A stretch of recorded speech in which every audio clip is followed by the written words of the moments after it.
Bonjour à tous, je suis Rémi Roé, data scientist et directeur de pôle hashtag le freelance. La première des choses à faire pour gérer au mieux les effets de la transition écologique et numérique sur l'emploi et les compétences, c'est de les comprendre, de les mesurer et les anticiper. C'est pourquoi nous proposons de créer un hub public de données sur le sujet. Pourquoi il faut agir? Cette proposition découle du fait que nous vivons une situation très paradoxale. La transition écologique et la transition numérique sont de lames de fond qui bouleversent les pans entiers de notre économie. Pourtant, personne n'a vraiment de vision nette sur leurs conséquences concrètes sur l'emploi et les compétences. Or, si on ne sait pas à quoi s'attendre, si on ne peut pas anticiper, on ne peut pas prendre les bonnes décisions.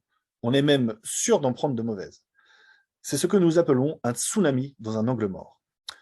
La coexistence d'un chômage de masse et de fortes pénuries de main-d'œuvre dans les emplois numériques et verts, conséquence d'un manque d'anticipation collectif, illustre l'absurdité et la gravité du problème. Prenons l'exemple de la santé qui connaît des transformations majeures avec le numérique, la robotisation et l'IA. Personne n'est aujourd'hui capable de dire en quoi ces techs vont à horizon de 5 ou 10 ans changer les pratiques, les compétences requises, la productivité, le nombre de professionnels dont nous aurons besoin par spécialité. Certes, on pourrait se dire 5 ou 10 ans, c'est long, on a le temps. En réalité, comme il faut plus de 10 ans pour former des médecins, le coup est déjà parti. On continue donc à former des étudiants en médecine comme si de rien n'était. Voilà ce que nous entendons par tsunami dans un angle mort. Certes, il y a une multitude d'acteurs qui produisent des données et des analyses sur les impacts des transitions écologiques ou numériques sur l'emploi.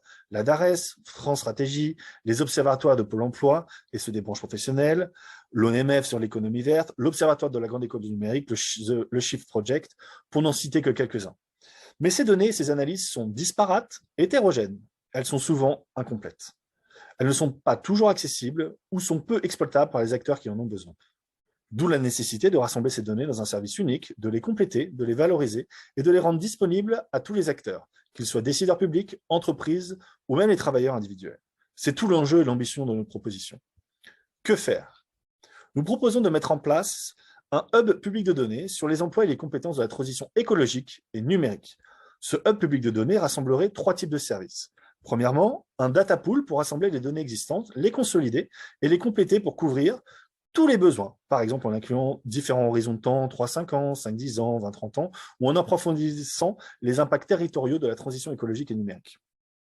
Ensuite, nous proposons un data lab pour exploiter et valoriser ces données par des analyses comme des outils de modélisation en établissant des liens avec l'offre et les besoins de formation initiale ou vise.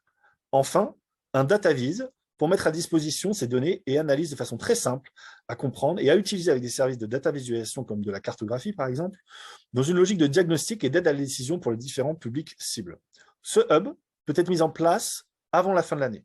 Il n'a pas vocation à se substituer aux acteurs existants, mais plutôt à travailler en coordination avec eux, ce qui suppose une gouvernance à la fois portée par l'État et multipartite, ouverte à des acteurs externes comme les partenaires sociaux.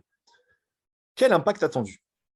En donnant de la visibilité sur les effets de la transition écologique et numérique sur les emplois et les compétences, ce hub public de données va aider tous les acteurs à mieux les anticiper et donc à mieux les préparer. Concrètement, le bénéfice sera multiple.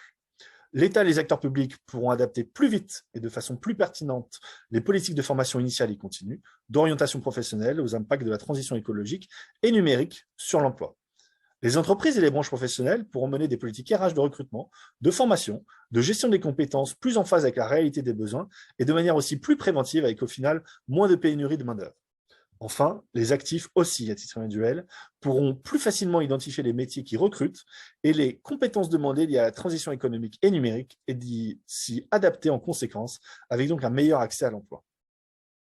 Merci à tous et à demain pour une nouvelle proposition, elle aussi centrée sur l'enjeu de former 100% des actifs concernés aux compétences de la transition écologique et numérique.